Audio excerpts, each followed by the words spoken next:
sponsors. We don't just take their money and run like a Butterbar lieutenant lost on a land nav course. Are you finally ready to plant your flag and claim your territory? Maybe it's time to use that VA loan to buy a home. Or hell, maybe you're looking to refinance and put some extra cash in your pocket for more questionable life decisions. Either way, the Veterans Mortgage Source, powered by Canopy Mortgage, has your six. Look, buying a home or refinancing can feel like getting overrun on a bad op. Chaotic, confusing, and full of obstacles that make no damn sense. That's where Corey and his team come in. They're like the QRF of home loans, ready to pull you out of the chaos and guide you to the best program for you. And trust me, they'll answer all your questions. Yeah, even the dumb ones. Whether you're a salty vet or fresh out of barracks still trying to figure out where your TA-50 went. Great service, solid rates, and a team that actually understands the military life. That's why all of us here at Veteran Trash Talk trust them to do right by every veteran and their family. Ready to lock it in?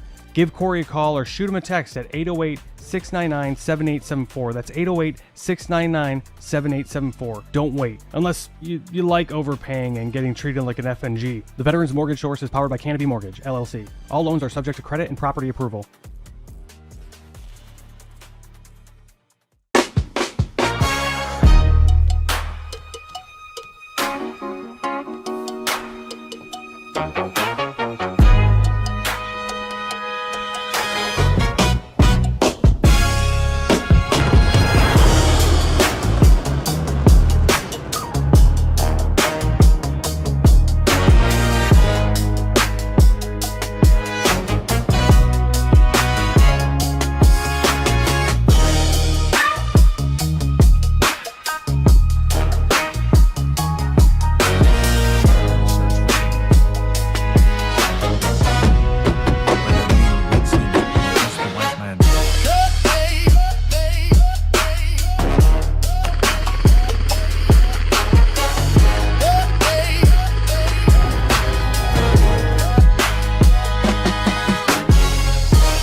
All right, what's up, Trash Talkers? What's up, Gruntworks, and everybody else watching on the interweb? All right, wherever you are, we are back live again. No, it's a quick break, but you get to see us again. And excited for this topic. I've always been intrigued on this one, and I've been looking forward to doing this show every time it comes on because Tanner has created an unbelievable website and is coming at you with all the news for geopolitics. We've had some experts on the show. We'll get some more experts on the show in the future, but let's get that. We're helping these bro vets out. All right, that's what we're doing. We're if you think you know what's going on, all right, the big Earl asked that bro vet question, and Tanner are going to try to school you up a little bit. And like always, we ask you to do your own research. All right, and come in the comments and let us know what you think and what's going on. So, all right, Tanner, what's going on, and what are we talking about today in a TOC Monkey? Yeah, right. Again, coming live to you from the nicest double wide east of the Mississippi. That's been verified by multiple sources.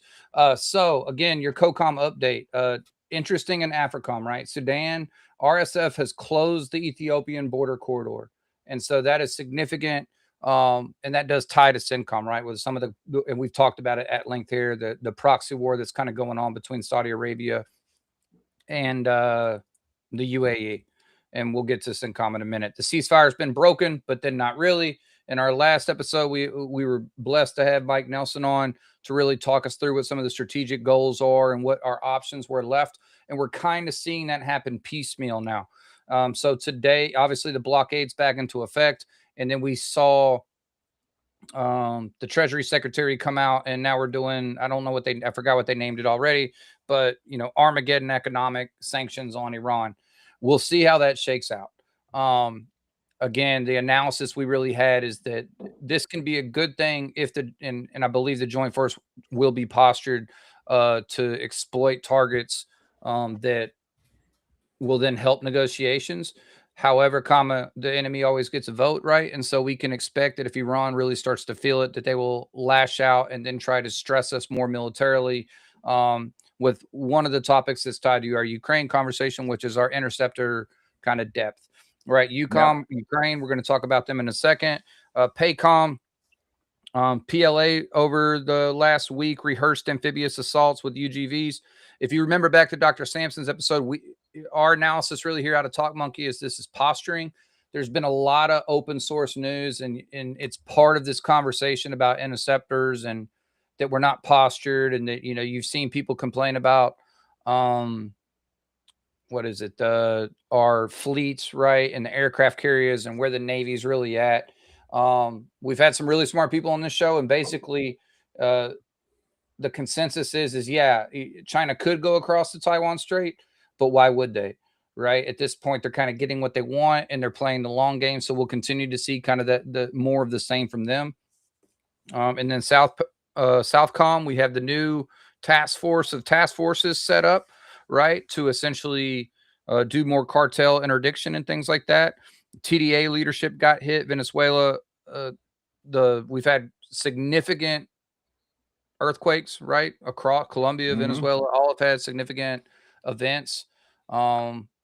And that is causing problems, right? So essentially the human terrain is real as well as the infrastructure. So we're seeing the economic impacts of this, and Venezuela's economy is not doing so great. So we'll see how that changes the domestic political situation there. In Northcom, really the biggest thing we have going is the Arctic. And a lot of you are familiar with like Nordic Bridge. We've talked about it a little bit, but our focus north and kind of the Arctic ADA kind of threat, the Golden Dome, we're starting to see some of these things get exercised in conjunction and kind of like with the Air Force, right? And so we've seen more uptick in patrols in the Northcom AO. And sporting news, the damn Brewers hold the best record, so Nick's happy. That's right, baby. Yeah, I think the Astros are messing up his parlay right now. Yeah, sorry about that, but we still lead in the AL, so, or at least in our division. So we got that going, and then the Dodgers. I gave you hell for this last time, and so I won't continue to beat on it. But they just continue to buy baseball and essentially force that there's going to be a lockout next year. And then Scotty Scheffler absolutely dominated. If you were not a golf fan, I get it. And he's not necessarily as exciting as Tiger was, and he doesn't have necessarily the buzz, but we are watching just one of the best to ever do it. So if you're a fan of excellence, I definitely encourage you to tune into the playoffs for golf, because it is remarkable, man, what Scotty Scheffler. Yeah, and then the feel-good story in golf this week, and I'll cheer for him, is Woodland.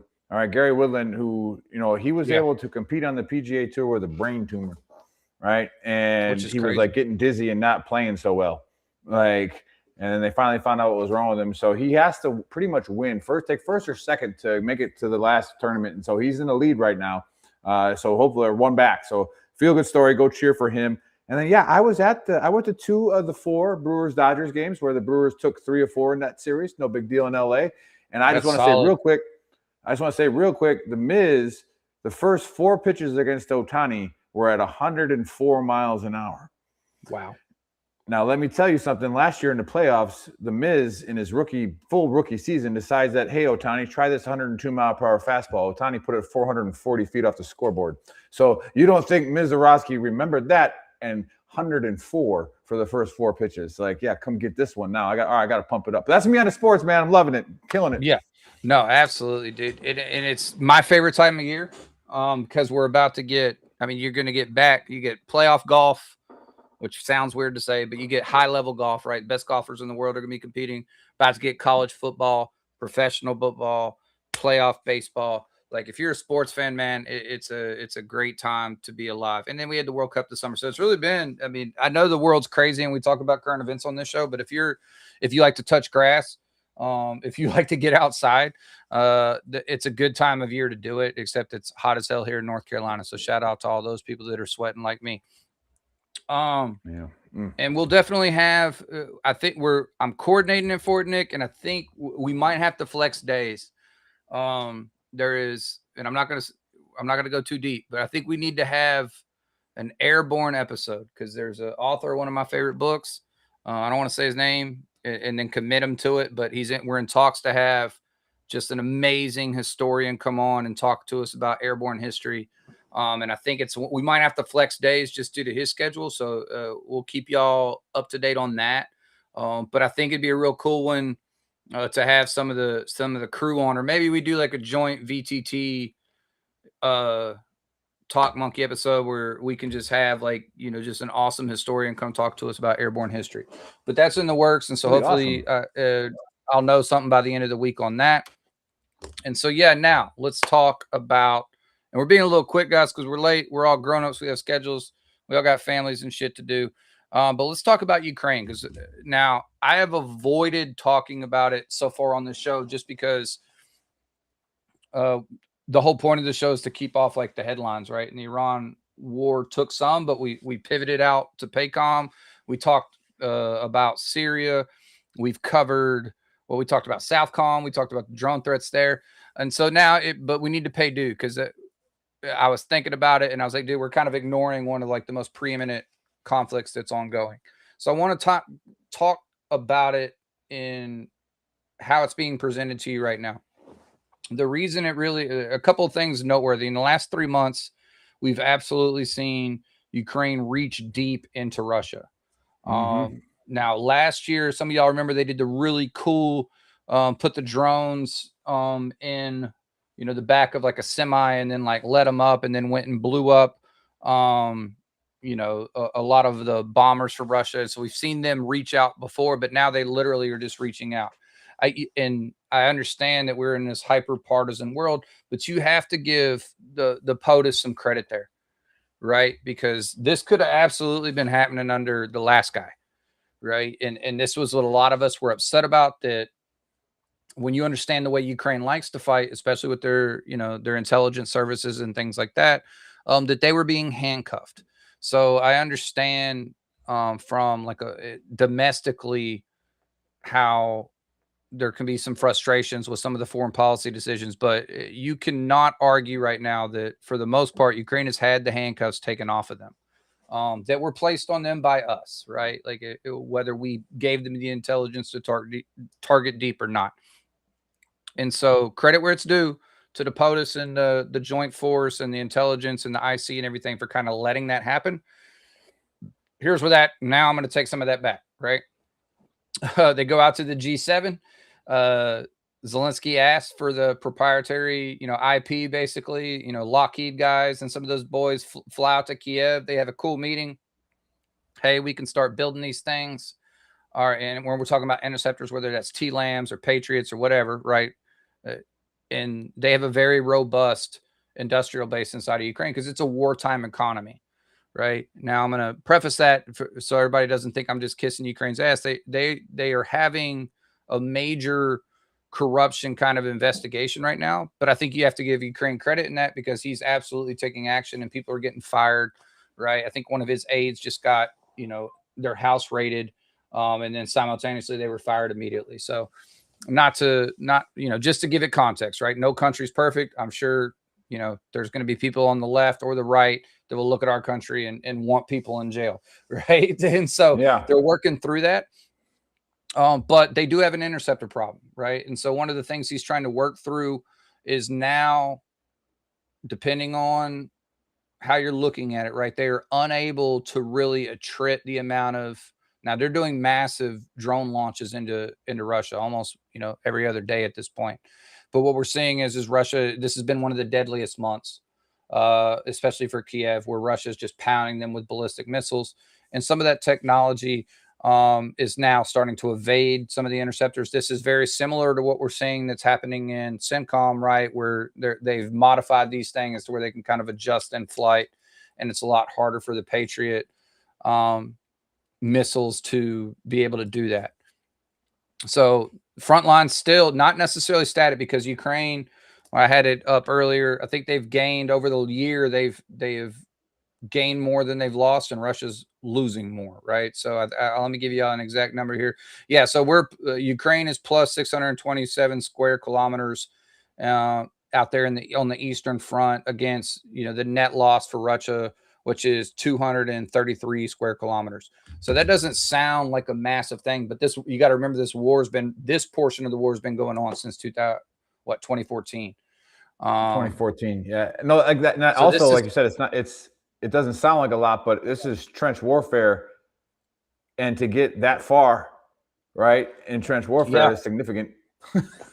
And I think that, they've done a great job of isolating the front. We've seen a lot of OSIN out there of like how they're hitting the railways. They're absolutely hitting on different portions of like, the logistics trains, right? And so they've been able to kind of cut back the reinforcements that Russia's been able to push forward. Now there's some open source reporting, right, that Russia is thinking about hitting a NATO ally to kind of test, right? They're kind of habitual line steppers. We've covered that a lot during this show. But something that I wanted to highlight, because it's now, I know when I say this name, right, everybody's gonna like fake news. The New York Times absolutely had a great report, because what Ukraine has done, and you can read, I mean, if you don't want to listen to it, we'll pump up another podcast here. You can find it on the daily, but great reporting because everybody's wondering, like, there's all these sanctions on Russia. How are they continuing to like their technology inside of, and their ballistic missile program? And so Ukraine's special, investigators or whatnot has been going to the sites, and what they've learned is that the majority of the technical pieces that are making up this come from Japan. Right now, that was interesting, and the reporting kind of echoes essentially that Japan was one of the first countries to really sanction Russia, like on the first day that they invaded back in 2022.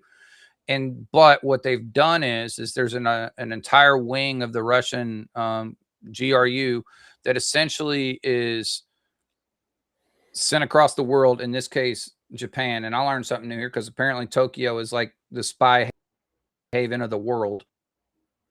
They attribute that to essentially that, since Japan doesn't have one central intelligence agency, like they've got like 5 or 6, that their domestic ability to kind of like do counterintelligence is pretty weak. So Russia has sent special, spies and whatnot out there through some of their state-owned entities and some of their airlines and things like that, to essentially set up shell companies and be able to then funnel these parts back. So think microchips. So now this is what's weird about this. I know our show's split up by COCOM, but now they're able to kind of get out of PACOM stuff that they cannot domestically make themselves. Right. And so a lot of microchips and GPS and everything that goes into precision targeting, essentially they're getting from Japan. Now this was leaked to the New York Times, and then one of the kind of that really got it. The reason I'm highlighting this report so much is because this is really kind of the stuff that we love on this show, right? It's essentially the IC leaked to the New York Times because they were unable diplomatically or through the IC to get Japan to shut it down, right? Like they're saying the things out loud, but to actually like put pressure on these middle grade to low grade logistics companies that are allowing, these, the shell company, the smuggling game that Russia's running to get all these parts. So when you look on the website, I owe y'all an ad here because there's a lot of cool gangs. So think all your, what do they call them? Yakuza out there. Yeah. Stuff like that, right? Like, organized crime plays a role, guys. In a lot of these worldwide conflicts. We've seen that obviously for money makes the world go round. So we're going to make sure that PACOM's going to get some love on the task organization here.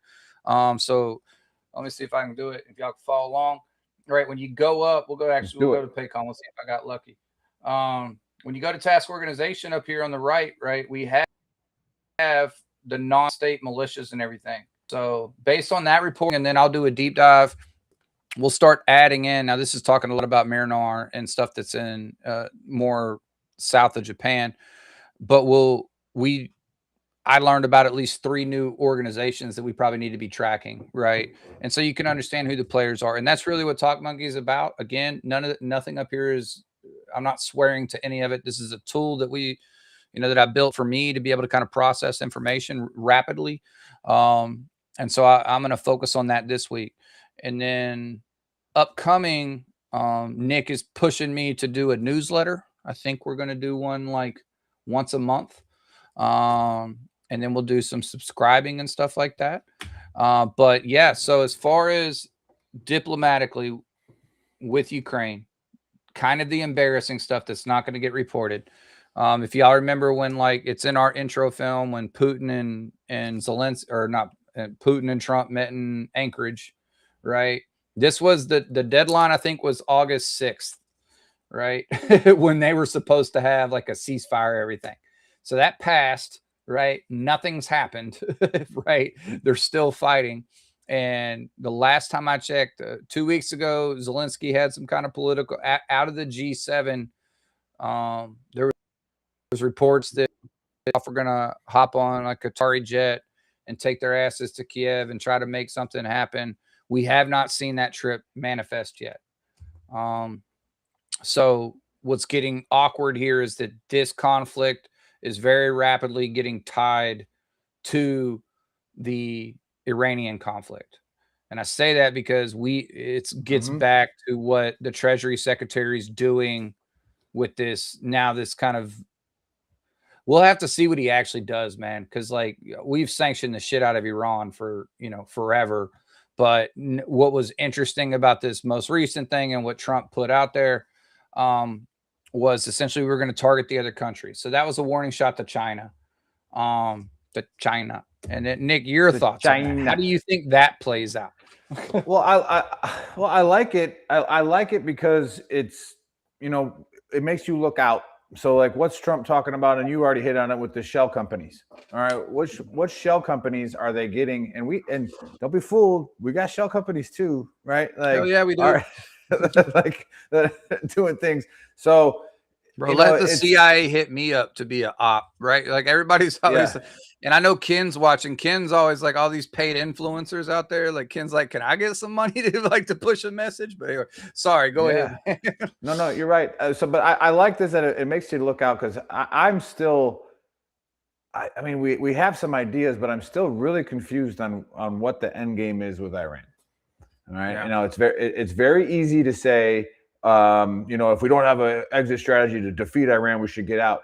Maybe it really has nothing to do with actually defeating Iran. Like maybe it's, hey, we need to control where these chips are going, where these guidance systems are going, not just for Iran, but other countries as well. Right. And, we're going to need it to like when we're 67 years old. But everything you've been talking about, like everything you brought up with like Sudan and the Red Sea, 2-3 weeks later, it gets talked about. Right. We talk about PACOM and how like what's going on there. And all of a sudden now they're involved. You were talking about how the tankers were going into PACOM to get oil off the black market. Right. And, Trump in that tweet was like, no more selling oil on the black market. Right. So again, it's stuff that if you try to be objective and follow Tanner's website, you're gonna look out a little bit, as opposed to just what are we doing in Iran? Okay, yeah, what are we doing in Iran? But what's happening in Ukraine? All right, and why is that war still dragging on? What is going on? So yeah, I kind of like that some of the. I mean, I obviously don't like a lot of stuff that's happening to the people in those regions, but I like that we're starting to see the geopolitical thing come out of like, okay, who is messing around? What is the real strategic goal, in a region on this? So yeah, I don't know if that makes any sense. It does, man. I think, and you touched on it. I think that, I mean, we're obviously stretched pretty thin right now. And this is, we'll get back to the human terrain. Like, Twitter land has got, yeah, I'll take these shots. So there is I wrote an article about economic coercion, right? Which was really like a literary review for those who were academic. It's me admitting that I don't know everything about this. So I went and researched, through databases and stuff, and like figured out, okay, who has written about blockades and economic coercion and how we can leverage the joint force to meet these strategic ends. And that was really kind of inspired out of the conversation we had with Mike Nelson, because I realized, there's a knowledge gap that I have here. Like if I was a targeting officer, like some of my friends are right now in CENTCOM and JSOC, and it's like, man, how do you, like, we know how to blow stuff up and we know how to map networks, and we're really, really good at that. What we suck at is tying that to the diplomacy efforts. And that's one of my favorite things to talk about is end game, right? Like, how do you end this war? And so the concern almost is now that I have is that the guys are going to be, you know, we're obviously, I think you're lying if you can't admit that we're a little short on interceptors, right? And that has put us in an awkward position. I'm not saying that we're screwed, but I'm saying like it has entered the battle. We used to, Colonel Alex and all them guys, battlefield calculus is a real thing, right? And so now there's decisions that are being affected by our posture. That doesn't make you a partisan to say that out loud, okay? And it's not super secret stuff, right? And I'm not weakening the war effort, right? I feel like you have to be candid. Sorry, Dort. Yeah, man, right? But now we are seeing this weird thing happen where we're in an undeclared conflict, right? Fine. Like you're never going to hear me cry about killing IRGC. I'm not the joint forces doing, but it is absolutely like our country has done this so many times throughout its history. And then some of them were declared war, some of them not, fine. But it is not because you're an American citizen that is questioning what we're doing. You're not a communist. And I'm here to tell you that, right? Just because, and you're certainly not undermining the war effort. That is a ridiculous statement, right? Like to make. Now let me be fair. Let's talk about the Navy, right? Because like to me, one of the biggest non-news stories ever. And I have nothing but respect for the joint force. But guys, like if you've ever led more than 100 people in your life, me and Nick have been at levels where we've at least led up to 5,000 or been in part of organizations that we have to control 5,000. Just by percentages, you're going to have people that are not thrilled to be there. Right. And by no means, man, these guys and girls, this is a tough ass mission they're on. Right. I can't imagine the stress they're under. But the joint force should, I guess I'll say this, planners should expect that was going to be a narrative.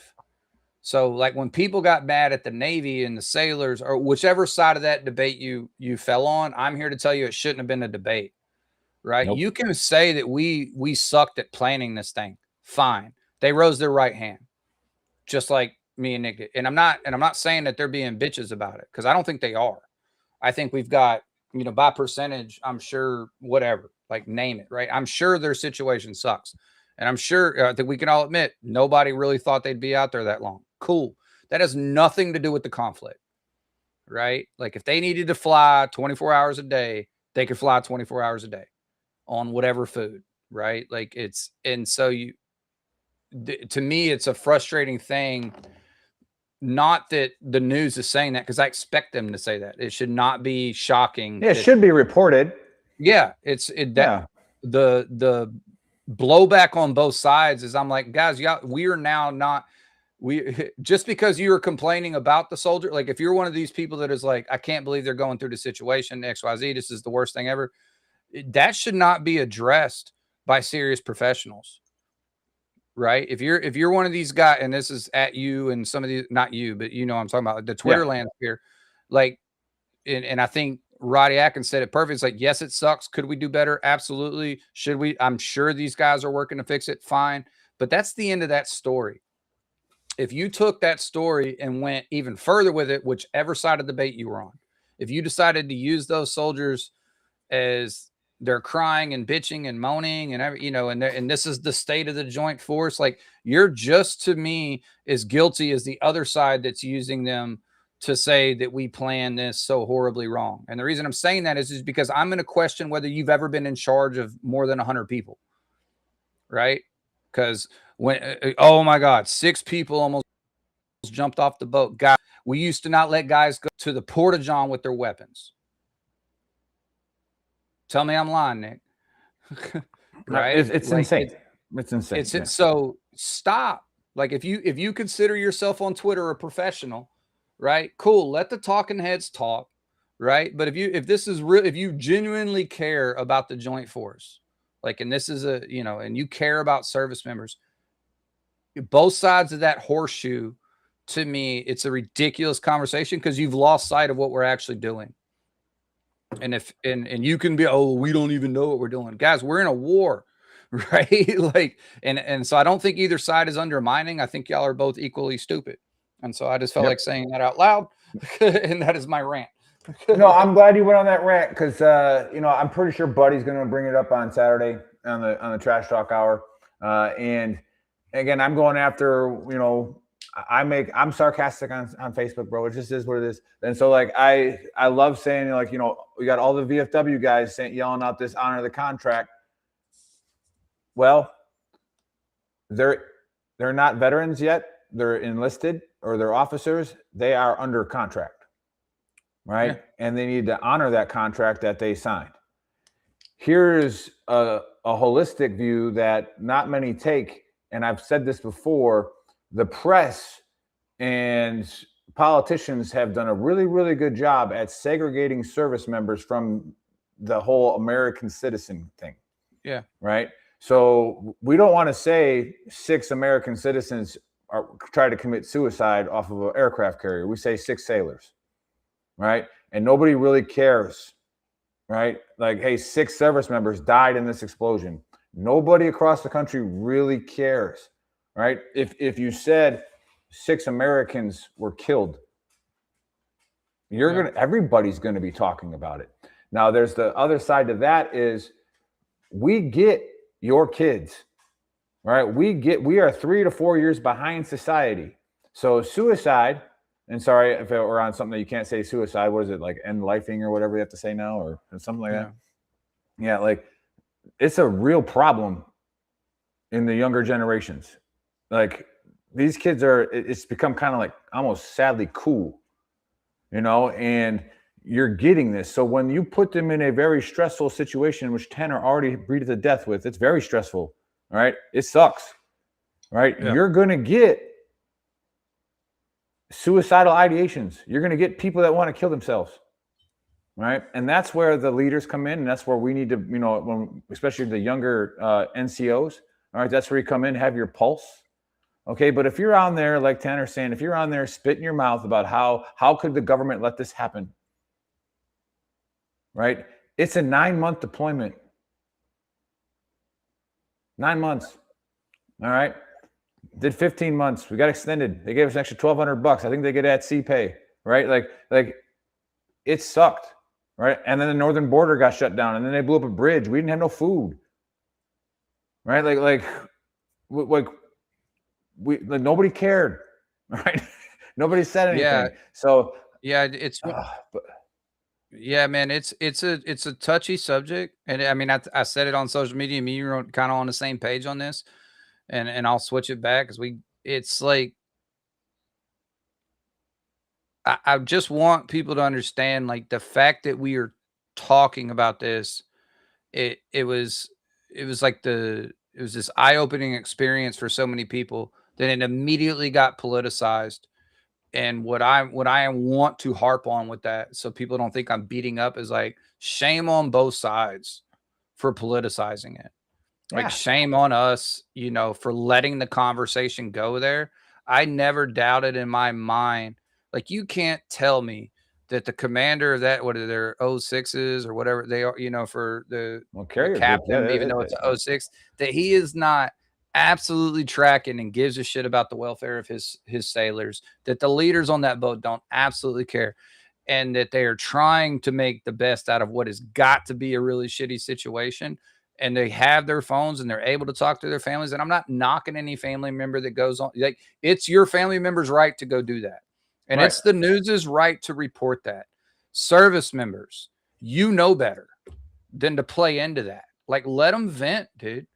Like when we, I remember when we took those ballistic missiles, my wife went to work and like everybody came up to her and they're like, hey, and she was just like, I just don't want to talk about it.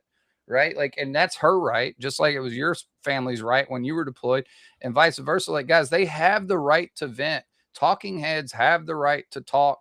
Right. Where I got really frustrated is watching both sides of the horseshoe of service members apply their expertise to it. And then all of a sudden politicize these young, I mean, not all of them are young. There's a lot of senior leaders out there, like their service, like let them, they're going to work through it, guys. Like keep your eye on the fucking ball here. And so that was really, and a lot of it's for clicks. And that's probably what got me triggered is I was like, guys, like y'all know better, man. Like it's, I can't even imagine being that leader that stopped the guy. I mean, cause they said that, hey, one of them pulled him before he jumped.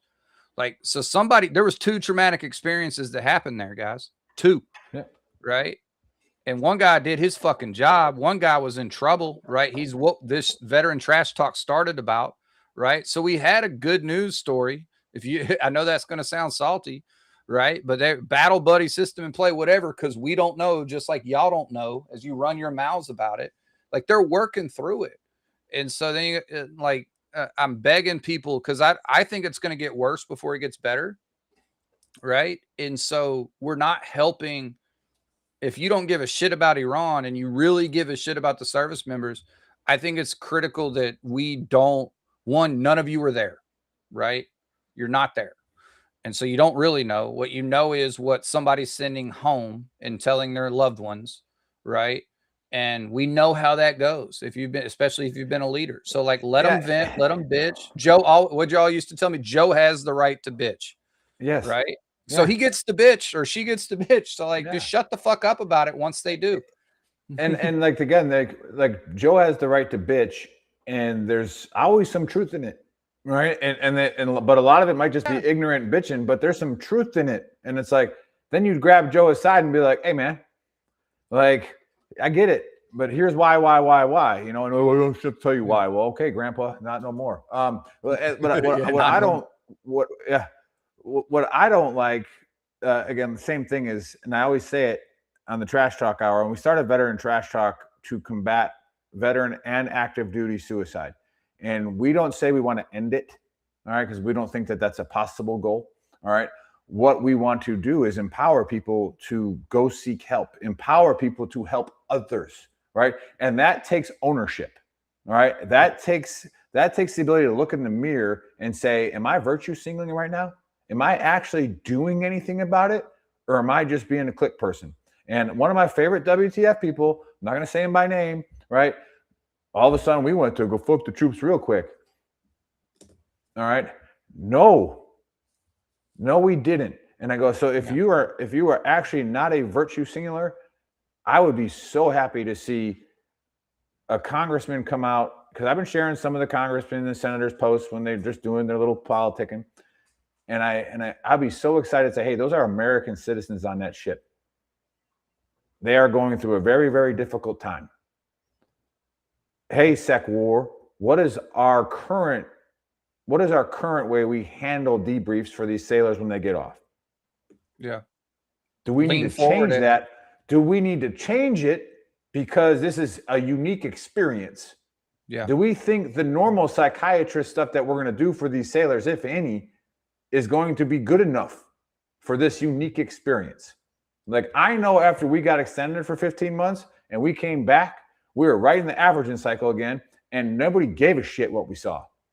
Yeah. Right. We either PCS got drill sergeant orders, recruit orders, or you got flagged and you got fenced and you weren't going nowhere and you're going on the next deployment. Like, there was no, hey, we got addressed in a group. Does anybody have any problems from the deployment? Yeah, there's a lot of people that had problems in that 15 months. Right. So like that was the normal thing that they're used to doing. And then our very kinetic environment that we were in for that 15 months, which they're making a documentary about, like, there should have been a different approach to, and again, nothing against the people that are doing the work. It's just, hey, this is what we do. This is policy. We come back, they come in York Theater, and we say, if anybody wants to talk to anybody, It's like, no, you put a message out to platoon sergeants. Hey, you guys know. Dude, that's an excellent point, dude. Yeah, that's, I mean, that if you, this came up when I was in, I mean, I was in the Capitol when this one started, like when this thing kicked off. And I remember arguing with one of the old school guys, the old school VFW guys. It was like, well, you know, and I'll say he was on the other side of the horseshoe, right? This is back when we weren't calling it a war. You know what I mean? He's like, it's not even really a war. I was like, man, tell them boys that are eating the ballistic missiles right now that it's not a war. So what Nick's getting at, and that we would encourage, is that we absolutely, you know, looking forward, right? Like that these deployments are going to happen. That what the current posture over there, and I mean, I saw they had it on US Army. What the fuck? Some of the guys, MedPro Center of Excellence, Sergeant Major that's out there in Carson, got a Purple Heart because he was there when they ate all the ballistic missiles and we lost some service members. Guys, like, and I said it before, we said it on one of the first shows, ballistic missile is not a 107 rocket, guys, right? Like this is it. Kuwait is now a real deployment, right? We've had that talking point before. Or it's a combat zone. Yeah, you don't know how many drones and surface missiles have been shot at these boats. I can't, like, we don't know. Like everybody, like that's, you've seen some reports, like you don't know what drone shit these guys are fending off, like it's like the mini Guadalcanal or some shit. Like we just don't know. And so it's I love what you said right there. It's critical, and I got faith that the Joint Force will be all over this. But if you want to talk about holding accountable reporters, like, yeah, what Nick said, the questions to ask is like, what is the reintegration plan for these sailors? Because they're experiencing, you know, okay, if this is the worst deployment ever, right? Let's just say that. Yeah, if nobody's ever done this before, like nobody's ever done this before, worst deployment ever. What are we doing when they get off that fucking boat, right? Because where you will hear me and Nick lose our shit, and I know Veteran Trash Talk will lose that shit, because now we have the data.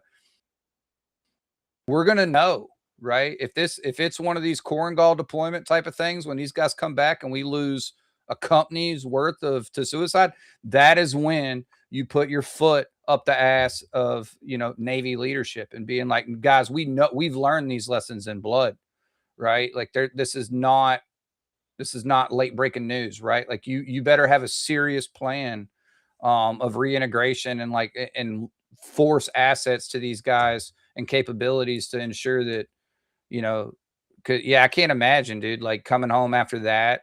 And again, you throw the C in it, right? Like that. Yeah. They've been giving them a hard time about the isolation stuff. That shit's real, dude. They haven't stepped on solid ground. Like this, they're going to come, like, you know, when astronauts come home and it's all weird and shit. Like, yeah. I've never been on a boat that long, but yeah, man, just wrap your arms around them, guys. It doesn't, you know, I've been ranting now too long, but it doesn't have, this part doesn't have to be political. You can give a shit about service members and not pick a side. Right. You know, and just the same thing, giving a shit about veterans and veteran suicide doesn't mean babying them either.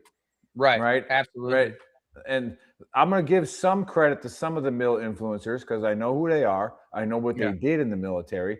And some of you GWAT vets are not ready to handle any type of real full spectrum conflict. You're not ready to handle the way you're going to critique it. Because maybe you got out 15 years ago. Well, there's been a shift over the last decade where they're training for full spectrum ops, right?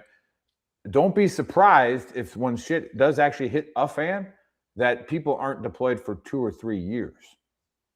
Yeah. Right. That people aren't like that, hey, you might get some island time like World War II style where the carrier docks for 3 days, but you're right the fuck back out. Yep. Right. And then body bags are getting filled. So I implore all of the VSOs, if you're going to have a voice on this, if you got your influencers who are screaming at Hegseth, stop. Right. Find out what they're going to do for those American citizens who are United States sailors and Marines on that ship when they come home. Ask that question.